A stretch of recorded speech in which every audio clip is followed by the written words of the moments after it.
Sila seenaan dheeraasee jedhubbatama seenaa nama gaarii hin balu takkuma. Alhamdulillahi Allah ya rahman.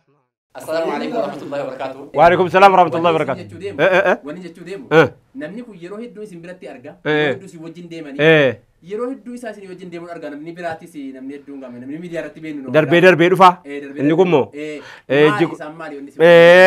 بسم الله الرحمن الرحيم. السلام عليكم ورحمة الله وبركاته. أولا بيا كينيتي نمني إيجادو إيكاي واي سادوبتام بيا كينيتي نماجر واي سادوبتام كانكو كوني مكان سا موتين بي جرام موتين بي نمدو تريد ده لما مكان سا ربي لا تنقل بنا ولا قاعدين والله وانا نجري فين كبا نمدو تريد ده يوكاني يسدو دي جتشون ندينيو جيكور تمي باري كيسة تقول أغرتي نانو نينتي دلتي سيسامبيو كوميني جيرو يمكن بيجيكين كنا كيسة بحر رحمة ديات أسوسا رحمة جيجات ولو رحمة أربع من جيت نمني واين إساء روكته واين إساء أتوه جنين أباو جنين أولا ميك آتمالات يوانا تاتين نمرتي تاتوه مال فإلات أن أما تجربة يوكاني سمو nama jireenya ofii keessatti namicha kana wajjin waggaa 30 wayi wajjin jirra balaa qalaa kan qofitti dhagaa namni raayyaa kana ta'e raayyaa achiin bahe sababan beekameef dhageessanii sababaan yookaan fullisaa nama waa jechuu danda'u nama kanaaf kan qobartan kan nama waa jechuu hin dandeenye meeqa dhokatee jira kan nama hiree waan nama isa haasa'u dhabee meeqa jira namichi kun sharangi beekesa gomma bashashad naannoo Kenya dhalotaan mootiin bii jedhama maqaan isaa maayini mootiin bii nama duuti didde ishi bakka afaan keenyatti yoo deebisne jenne hin beeku afaan keenya waan jedhamu eega jiraate immoo utuma inni jiruuni haasaa taateedhuma qofittiin haasaa waa biraan gaafatanaa eessatti walitti dhuftan akkamitti walitti dhuftan eessa inni ati eessa waa dalulaa qotti dhugeessa achi dhungeessina taateewwan isarratti taate keessaa namichi kun nama akka lakkoofsa biyya kanaatti 83 rasaasaan dhahame keessaayyee akkasuma meeqa dhahame gaala meeqatama dhahame maal Mulugeetaa Taaddasee Badhaaneetu kan bashaashaa suuqii keessatti wayyaaneen rasaasa 30 dhoftee lubbuudhaan jiru iyyuu numa jira. Laakiin kan isa kanaa wajjin kan rasaasni keessatti hafee jedhe meeqa jira gaa uma kanaati wajjiniin isii keessa dabarfattee utuu hin ta'ini an amma wanni hin barbaadu taatee isarratti taate caalaa waan rabbi isaa ta'een isinitti himu waan rabbi isaa ta'e namoonni nagaa shibbaa jamaal hin beeyne naannoo keenya keessaa warri yeroo magaalaa Finfinnee wajjiniin turre gaa akkatti wajjiniin turre jama'aan tuutni walitti qabaminsi haalli waggaa 27 dabarfatame keessatti namoonni wajjiniin tutturre hundi keessanuu quba qabdanii nagaashiin kana nabarattis wallaaltanu nagaash balaa 90 meeqa keessaa bahee balaa dhibba guutuu lafa nagaash keessaa bahe kanneen keessaa tokko qofittiin isinitti himu tuutni basaasa magaalaa Finfinnee 87 waan walitti turre gaanoyin kun waluma keessa turre akkuma akkatti wajjiniin turre akkamitti turtanii nuun hin jedhinaa wannan jedhuuf immoo haasaan nu fageessaa fi malee dhoskuun raayii saajaan qabnu waggaa danuu jiraanne sichi jiraachuu dhabuun saajaa keenya miti irraan kaayyan waggaa barii baay'ee jiran jireenya kana keessatti immoo utuu jirru namni waa ofii hin barreesse silaa barreesse nagaash nama waa barreessu miti nama qara yaalimaa miti waa tokko miti wuma inni ta'e qofan isinitti himu 87 kaanee sochiidhuma adda addaa keessa gaa uma kanaati wajjiniin turre sochiidhuma turre kana keessatti nagaash maganaanyaa saba araatti wajjiniin qabame eessa geessuufi maaliif bitee hin beeku anis hin beeku maganaanyaa saba araatti bituu dhaqee birrii 33 wajjiniin qabame 33 wajjiniin yeroo qabamu eddee geessuudhaa bitee isa beeka abbaa biteefis isa beeka abbaa irraa bite kan immoo basaasa magaalaa Finfinnee irraa bitaa jira basaasonni eenyutu eessa jira jechuudhaa fi qodaa qopheessanii kaanii achi keessan nama argatu maaliif haajomee inni nagaashi irratti qabame kan yeroo sana magaalaa Finfinnee keessatti sagalee dhokfatee bobbaasu koloneel Aluulaa jedhama. Aluulaan kuni warra agartee siviilii intelijeensii bobbaasa magaalaa Finfinnee keessa. Aluulaan kun dheeraa isaati waraana. Namoota afurtuu dhufanii Nagaashiin Magganaanyaa jedhanii birrii 33 jedhanii Nagaashiin jedhanii fiilmii anii fi inni bakka adda addaatti wajjiniin kaane uuma kanaa bakka adda addaa biyya adda addaa naannoo adda addaa keessatti deemne jedhanii Nagaashiin jedhanii karcham walitti godhanii qabatanii namni jijjiirti kan biraas maqaa dhabuun barbaanne malee jijjiirti kan wajjiniin gaafa sana qabamte laakiin namni akka Nagaashicha kana azabame hin jiru. Nagaashii sana booddee alam baqqaany salaamu alaikum achi buutee sareen fuutee dhabne boolloo jalatti owwaalamee hamma miti bolloo keessa teesse. Jibaayee lafa keessa qullaa butaantiidhaan ta'a. Qullaa azabamee of himu jedhanii. Utuu jarri akkanaan jiranu, utuu jarri akka kanaa utuu inni azabamaa jiru maayyiran isinitti hima namicha kana. Haasadanuu isaa keessa dabarfatee dhabnee irraa bakka Nagaashiin ajjeefteetti jennetuma osoo isin edaa inni gaafa qabamu ani achumaan hin of qopheesse jechuudha. Maaliif jennaan fiilmii anii fi inni footoo bakka adda addaatti wajjiniin kaane jira. Fiilmii kana harkaa fudhattee dhaqxee dhiqattii fiilmii sana immoo bakki inni keessa hin jirre hin jiru. Amma gaa inni immoo yeroo dhuma qabamu jalqaba utuu isin harka isaaniidhiin fiilmii harka kiisii keessa kaa'ee yaadatee shammaa taraa keessa buuse magaalaa Finfinnee bakki inni itti qabame Gojjam Barandaadha. Dudduubbeedhaan yeroo sana ammalleen ijaarame ergaa ileen ijaaramne fuudhee hawaa keessa kaasee jarri fiilmicha barbaadee dadhabdee maaliifi jennaanii maaliif maanni itti gatteennan fiilmii na'u. Maanni yaallabata ana nyaattee na qoftiin gahaa jedheen. Waraana hedduu keessa jechuudha. Waraana hedduu keessa jira fiilmicha keessa. Egaa booddee osoo qabamuu, osoo qoratamuu nama inni itti dhiyaate isinitti agarsiisa. Hayyaloom Araayaatti dhiyaate. Nagaash. Hidhamee Tsaadqaan yoo jiraatti afaan Oromoon dhageessana dhagaye. Tsaadqaan Jeneraal Tsaadqaan afaan Oromoo perfektii dubbattaan sin beekaa. Yoo adda dhooskaa jiraatte moojii keeti. Tsaadqaan afaan Oromoo akka ajaa'ibaa kan haasa'a. Nagaashiin isatu dhufe haasofsiisee. Hayyaloomitti geesse maayyii irratti. Sababni inni immoo hayyaloomitti dhaqeef maaliifi jedha dhimma isaa'oo koloneel Aluulaadha kan qabe. Aluulaan firdi beetiitti dhiyeeffatee ka'ee Nagaash awwamati naan jetteen kana hin beekuu yeroo inni jedhee jedhu Rabbiin quduraa isaatiin amma gaa hayyaloomitti jiru hayyaloomitti dhiyaate hayyaloomi sinajjeesaa jedheen laa dubbittii kana na dhagaa waan Rabbi isaa godheen isinitti himaa jira. Sinajjeesaa jedheen silaa huduuti keen oolu waanuma fuutee eenyuuf akka Magganaanyaa sana bitaa jirtu qofittii natti himee jennaan anaan ati na ajjeesuu hin dandeessu jedheen antee jedheen akkana taasaa kun waadhaa haasa'u isinii isin dhaggeeffattu antee ineen Magdal Nagaashin ይገላል ያለ ሰው አለ ጀናን ሀርከ ከራት ወኒከ ማነ ጎታይናን ዋነን ሲቆዱ ነምበካ ነራይ ከጀነን አዋነን ጎዶኑ ቤካ በር ፓንቲ ዳናበታ ዋነን ጎዶን ሲምቤካ ነራይ ከጀነን እና ነምጀቲ በሬከ ሀየሎሜ ማነ ጎታ ጀነ አትየ ሲነጀሰናን ጀቴ ሲነጀሳ አትየተ ከና አናፍ ሲቲ አባቱ ረደው ኤዱ ኤኙም ቤታ ዋርቢ ሳተ ከዛ ተቆቀን አናፍ ሲቲ nama dura du'u maaliin bartee jedhe ati matsaaf qudduusitti amantaa miti matsaaf qudduusirra hayyaloom Araayaatu Nagaash abbaa jamaadha ajjeese jechuun jiraa jedheen hin jiruu jedheen hayyaloom jennaani akkamitti jedheen ati na ajjeeftaa jedheen bu akkamitti dandeesse na ajjeeftaa sababaan illee natti dhukaasuu malta malee na ajjeesuu hin dandeessu inni jennaan hayyaloom achumaan qabbanaa'ee namicha kanarraa hiikaa jedhe. Anatti sittuu abbaa dura du'e eenyuun beektan jenne hayyaloom guyyaa sadii dura booda du'e guyyaa lama booda du'e dhaggeeffadhu kan waan Rabbi isaa ta'e keessa lamamoo sadii. Lamamoo sadii bakka bakka raawwiti sana booda hayyaloom hin du'e du'a hayyaloom Nagaash hin dhageenye wanni naasaa jiruu fi inni naasaa otuu hojjette beekee naasa'u. Waa ofii takkaa takkitti gomma bashaashaan dhageessee hin beektu waan inni naa wajjin hin ta'e waan inni magaalaa kana keessa nu wajjin hin ta'e.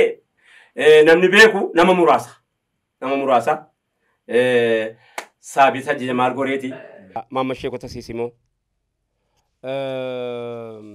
Abdallaa Munawwar Shaafiisa du'e sii galtee jarri kun qabamuu dhabuudhaan Rabbi haa galatoomu galanni kan Rabbiiti laakiin iccitii walii qabuu keessatti immoo nagaash ummata kana fayyila fattinu qusate kan wajjinii waa meeqa ta'amee wajjinii waa meeqa qabamee jiru keessaa ijoolletti nama maqaa dhahee ka'e ijji qurxummii baarii keessatti wal agarti jedhani. Ala asitti ambi biraa qabattoo tokkitti si galtee waanuma hin jirre kana hojjettee samaayii ol baaftee samaayii sana ol geessitee ol haasofti. Kan keenya garuu hiree akkanaa kana barreessinee lafan keenyu gumaata addunyaa kanarraan qabnu kana barreessinee lafan keenyu namni waa'ee keenya hin barreessu waa'een keenya kun hin beekamu. Ani kaasetii manzuma ergan 16 baaseeyyi sababan afaan amaaraa tokko baasee jecha achumaan interviewun afaan amaaraa na gaafannaan oromoon na gaafachuu jalqaba. Na jibbeeti miti. Amaara booda. Amaara booda. Maaliif beeytanii? Nan jibbine bar. Hin beeynu. Hin beeynu waan baruu qabnu qaanyidha kun. Beekuu qabna garuu. Waa'ee keenya moo? Lakki. Waa'ee keenya namni namaanii moo waa'ee nama? Nagaa shayyaloo mara ayaatiin ati na ajjeesuu hin dandeessu jedhee. Sababaan natti dhukaafta malee nan ajjeeftu jedhe. Ajjeesaan kan koo rabbi jedhe boo jennaani wallaahi akkana jedhe. Asumaan hayyaloom namichattiin kun gootaa jedhe. Jagnaa jedhe. Biyyatutti haajomte irraa baasaa jedhe. Dubbii isaa poolis xaabiyaatti naa deebisaati. Poolis xaabiyaani dhimma isaa ilaaluu alam baqqaanyii keessaa baasaa midir xooriitti. Akkana jedhe dhaqee guyyaa lamatti qellee ciniine hayyaloom. Qellee ciniinnaan qottaa gagudii dhufe. Inni du'e miti. Yeroo hayyaloom gaafii kana gaafatu namni lubbuudhaan bira jiru jeneraal Tsaadqaani. Tsaadqaan na dhaggeeffatta kunoodha. Yoon tokko irraa maqe, yoon tokko dogoggore lubbuudhaan jirta na taasisabda. Tsaadqaan lama lubbuun jiru. Afaan Oromoo akka kootii taasa'a. Innoska. Wama doska nu doskite, baga doskite baasa. Rakkoon qabu. Nunaa sa'atan naate dhiisi. Heera gaaf jedhe fiigaa dhufe. Hayyaloom maal Tsaadqaan. Tsaadqaan dheengaddee yeroo nagaash akka kana qullaa dura dhaabbatee kan inni akkan ta'e man qadmoon dami mooti min taa'uqaadde jedhuun sana Tsaadqaani hundua saajaan qabu. Hayyaloom immoo goota itti gootamuu kana jaallate. Waan hojii rabbiitii bara. Rabbis akkanaa bara. Itti gootamee guyyaa koo malee du'u jedhee itti gootamee miti. Hayyaloom bakka hin laafe. Laafee kun waan dhabuu ta'u miti bakka. Nama dhabuun ta'u miti jedhee dubbii isaa gara firdi beetiitti gara Tsaadqaaniini dubbii isaa gara firdi beetiitti deebisaa jedheen. Awwal jinni jirti gaa. Namni lubbuudhaan jirtu keessaa jazbaa kan fakkaatu tokko gubbaa kana jirti bara. Innaan wajjin jirani taraa gaafatamu mali.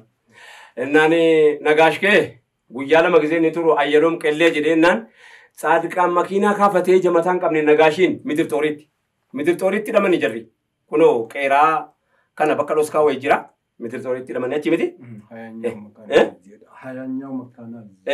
Hayanyaa makanaayizdiine. Tiri waraana qabe waan ta'eef. Nagaashiin lafa jalatti gaa dhufe lafa keessaa ol baasee nagaash hawaasiin jedheera. Nagaash asitti balleesseera. Nagaash natti. Inni atfichaallu nagaash hawaasiin jedheera ofi waa bara narraa miidhamtee ta'a. Yamma gaa dubbiin kan kee koloneen alulaatti achi deebi'ee dubbii kan kee firdi beetiitu ilaala. Hawaa tokko siin hin jenne miti hin jenne. Egaa dubbiin gara biraatti fudhatamee jennaan nagaashiin achi keessaa baasanii poolis xaabiyaa maakalaawwitti achi deebisan dubbii nagaashii waraanni irraa fixatee hayyaloom du'e miti. Hayyaloomii akka inni firdi beetiitti deebi'u akka inni poolis xaabiyaatti deebi'u godhameera jennaan nagaashiin poolis xaabiyaa maakalaawwitti deebi'an. Warri maakalaawwi immoo inni Oromoodha Islaama azaaba biraa jalqabde ammas. Azaaba biraa azabuu jalqabde ammas. Hidhamee ta'a kibiri tokko keessa nagaash. Achumaanii aluulaan dhufee kan firdeetii dubbii isaa firdi beetii qabee jira irraa hiikaa jedhee irraa eegsisee akkana miti. Aluulaan dhufee irraa eegsisee dubbii isaa firdi beetii hayyaloomiin qabaratanii maaloo jedhanii poroosiseen naaf fixanii kaanu dubbii nagaash firdi beetii jalqaban dhaggeeffadhaa gaa. Yeruma firdi beetii jalqabanu baadimmee waraanni ta'a jennaan doo. Numa rakkate waan matee gaafa. Waraanicha. Eshi. Numatu waan matee. Waraanicha. Baadimmecha. Waraan baadimmecha. Nu hariitu ishii gargaara. إيه والله والله أشير تاجا إيه كمان إذا كذا جرب تيم ما لكن لنا سنجرم ديما ما عذابك كذا جرب وقاس دفع إيه إنك وراني كا جلكب يرو وراني جلكبو جلكب ربين حاجة أيلهم سلاك اللي تني نمتي جلكب ربين حاجة والرئيس قبض أرفم فت تانكي كذا تقبض يرو فرد بيتين جلكبو رجع وريتبو وريما رجع تبو راجلو ورار كابيسنا أرفني ألفن سبيلي هجتانين تنيجرا نكنا ربين بعد ميجي سه دم ورانا هجتو جري intelligence waraana keessaati. Arfanuu koloneel aduunaan ajajee jennaan dhaqanii nyam jettee argee nyam sadanuu. Amma nagaashitti eenyu ragaa ba'a? Eenyu tafe? Aluulaa dheedaa ka? Marhaaba. Aluulaan firdi beetiin guyyaan samaa inni gaaftii si qaxaramtu sun. Guyyaa wayii qaxarame nagaashikaa. Amma jidduu kanaani aluulaan maakalaawii waan ajaju wayii qaba. Awurooppilaaniidhaan akka inni giddaa jibbaa dimmee dhaquu jennaan aluulaan kan kee baala siltaaniidhaa miti firdi beetii dhaqee dheeraa isaati.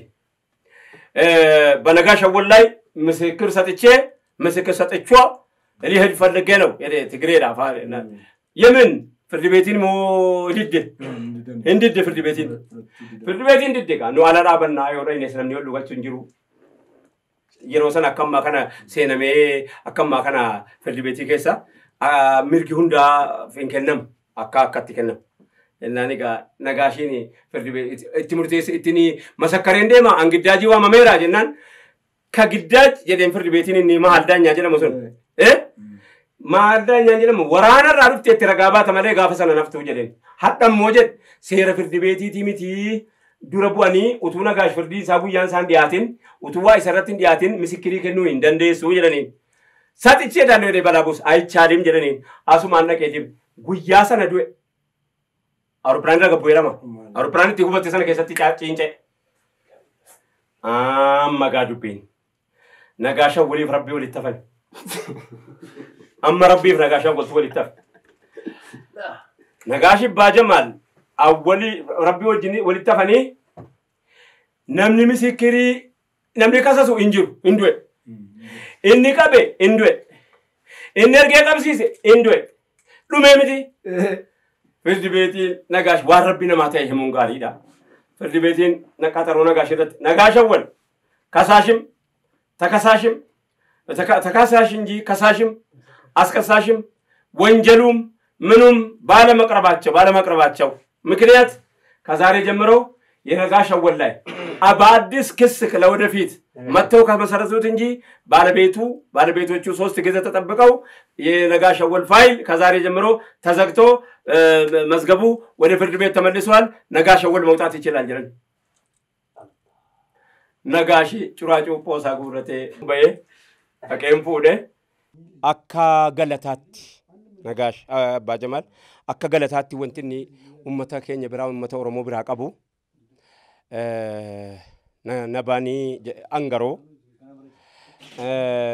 guumaarraa yeroo sana keessa ajajaa yeroo sana keessa agartee humna wayyaanii irratti bobba'e keessa jara tokko turanii warra sochii naannoo akka jimmaatti socho'an keessa ijoollee gurguddaa keessaa iyyii Huseen General Hussein Bone utuwai nagashin nasa indwe Hussein Bone namni wardiya Hussein Bone birature inni hangeni biya bauti hanga gafa inni biya bauti nagashtu ajajetti kennamnan nagashtu dake Hussein Bone kaasa baasa deemsasa galasa Hussein Bone kan eega ture nagashi bajamal waaqo guutu Hussein Bone tini nagashi bajamal kana nakenni ana niya gujenan kisabo nagashin isinitin kennu qadri nagash kan beku waaqon dunya ranjiru Hussein Bones dunya ranjiru hundi kenya yu injirannu achiti wala garra ammo dhiiraf qudun gari duma me dhiira waliti qudun gari da namakkamin nanno ke jira kan wayin san dubbatamin dhiira lamma nagashi bajamaltu gomma kae nanno kenya kae Hussein Bono diinni waa godha jedhe achitti baaletti dhaqee hamma gaafa Hussein Bonee biyyaa ba'utti nagaashtu jala deeme eegaa ture. Isini galee baalee namni dhabamne bar Gaafii Hussein Boneetu gaafii Jimmaati. Gaafii Hussein Boneetu gaafii Gommaati. Gaafii Hussein Boneetu gaafii Wallaggaati. Gaafii isaatu gaafii Wallooti, gaafii Shawaati, gaafii Wallaggaati. Amma gaafii inni ganaa gaafate kana abadan utu'an lubbuudhaan jiru Hussein Bonee waan ta'u jedhee biyya keenya naannoo keenya irraa ka'ee hidhatee hidhannoon kan jiraati miti. Hidhannoon kan jiraati miti asii hidhatee dhaqe. Nagaash. Hidhatee dhaqee Hussein Bonee eegaa ture. Gumaata wal keessaa qabna jechuudha hanga kana walitti manne malee dhaadannoofis miti.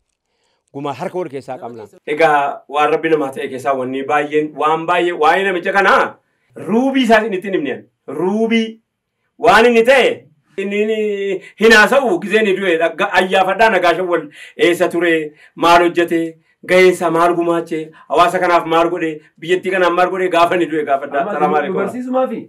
Dubarsiisumaaf hanganumaaf hinaase. Amma namni kana bu'uura godhadhaa namni tokko kunnoo jette Oromoon. Kunnoo jette. Inni ati jazbaadha jettee biratti ilaaltu lakki hundi isaatu waa qaba. Inni ati kunnoo furdaadhaa jabaa keenyaa jettu ba'u. Akka rabbiiti maa rabbii deemuun dawaa qaba. Rabbii huqqina biraa waan dhabu gabbina biraa waan qabu bara gabbatee jedhee biraa waan qabaatu gabbatee jedhee simmoo hunda biraan dhabu qallatee jedhee hunda biraan qabu qallatee jedhee hunda biraan dhabu hojii rabbii akka barbaade eenyu isa gaafa. Guyyaa samalee nu du'aa agarree asirraa maal bartaa maal nu dhaamta. Ani wanti isin dhaamu tokko wanti jiru walumaa laphee baachuu. Walii laphee baadhaa. Bakkuma jiru sanatti illee dhiiroo jiraa laata namni akka walii kana addaa. Walii laphee baadhaa namni yoo walii laphee baadhe furmaatan nabu. Isaan wanni baase maal laphee baachoodha jechuudha. Wanti dubbachuu barbaadu an guyyaa san namni na booda jiru kun haa fuudha malee ofii kooti nan jiraadha ayyaa. Garuu nan jiraadha. Nama laphee baachuu immoo kana keessatti hojii hojjettuu qaba. Akkan nama laphee baachuutu jiraachise jechuudha. Kanuma malee waa tokko. Namni hafee jiru wanti isin dhaamus an kanuma malee. Du'ee hawaasni bal'aan kun haa jiraatu jechuu namni afaan Oromoo haasa'u tokko qabamee ni dhabni jara kana.